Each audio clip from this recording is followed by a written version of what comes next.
Hello everyone. Hope you are watching all the video lectures very carefully, and if you are facing any problem, please note down the things. Okay, and you can clear your doubts. Just don't watch the video lecture in bed, because if you will not practice, you will not understand actually what is happening. So just take pen and copy and then note down the things and try to practice. Okay, now in the last video lecture you have seen mod 6 counter. Okay, this is your mod 6 counter, how to implement non-binary asynchronous counter. Okay, what you need to do, just determine the binary equivalent of 6. Okay, I am applying clock pulse here, so this is 1 1, this is 0, and connect output of this to input of NAND gate, output of this to input of this, and connect output of NAND gate to clear input of all the flip flops. Okay, and when you have to truncate, and that time you will use NAND gate. Now you can say, sir, why we are using NAND gate? You know, it is active low signal. Okay, this is clock, this is active low signal.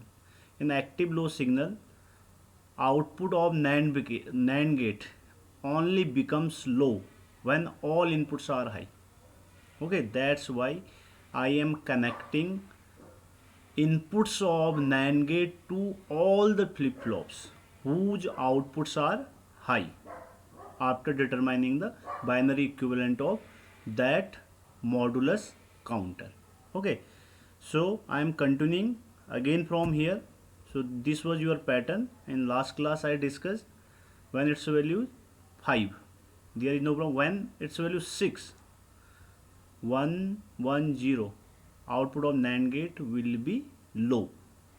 Okay, so what will be the pattern? 0, then it is going to 1, then next state 2, then next state 3, then 4, then 5, then temporary state due to propagation delay, because you know output takes some time after applying input.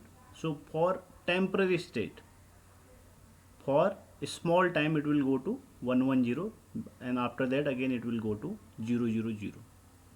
Why? Because we are clearing all the flip flops. Okay, today we will see mod 10 counter. Okay, mod 10 asynchronous counter, or you can say BCD counter, or you can say decade counter. Okay, now first determine, very first step is what you need to do. It will count from 0 to 9. Okay, and you know, to represent 9 how many bits are required. There are 4 bits, so 4 flip flops are used. So there are just 4 flip flop. Okay, just draw 4 flip flop and connect all the JK inputs of all the flip flop to high, or you can say plus 5 volt.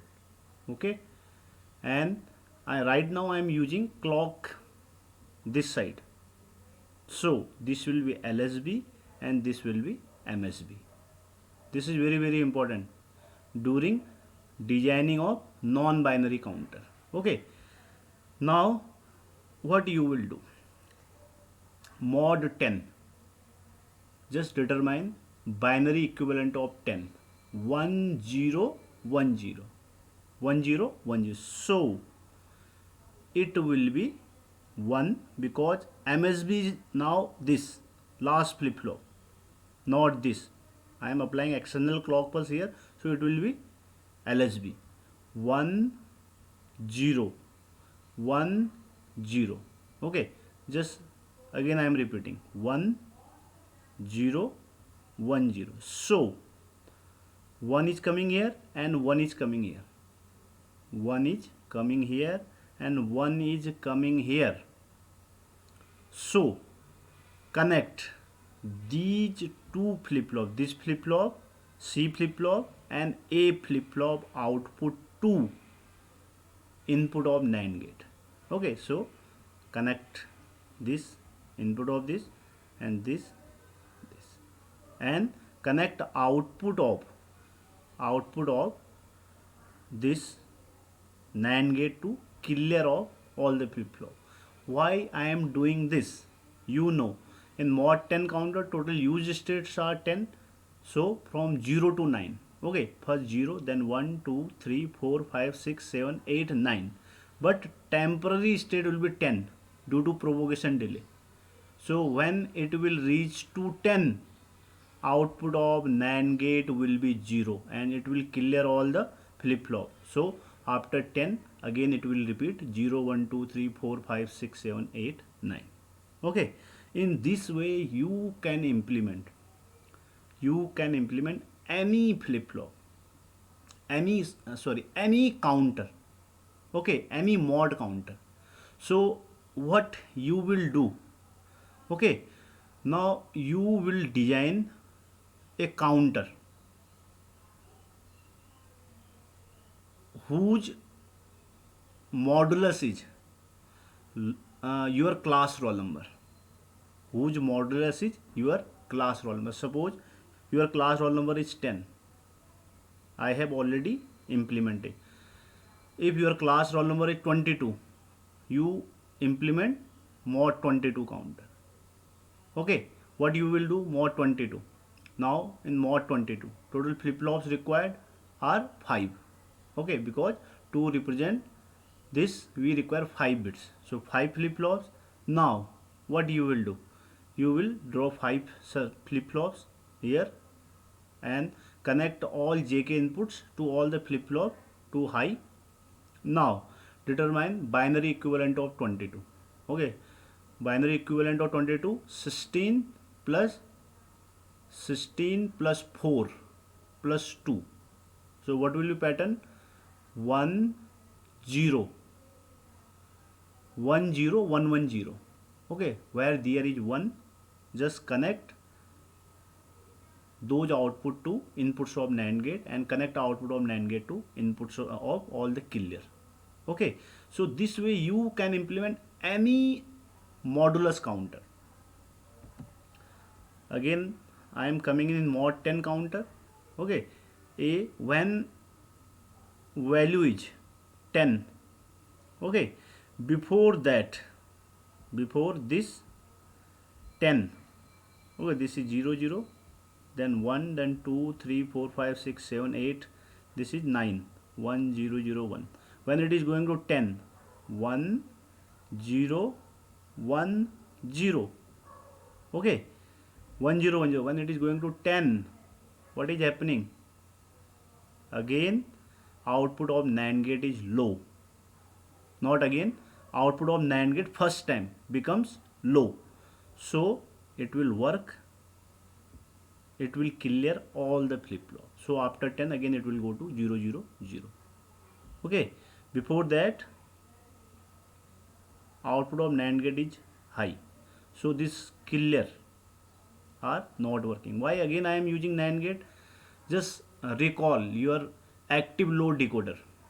Why we were using NAND gate in case of active low decoder? In that case again we were using NAND gate because output becomes low only if all inputs are high. Okay, that's why I am using NAND gate for active low, or you can say negative edge triggered and clear bar. This clear bar actually it is working when it is getting 0 0 0 0 0. Okay, so now practice, and I have already given you the question. You have to implement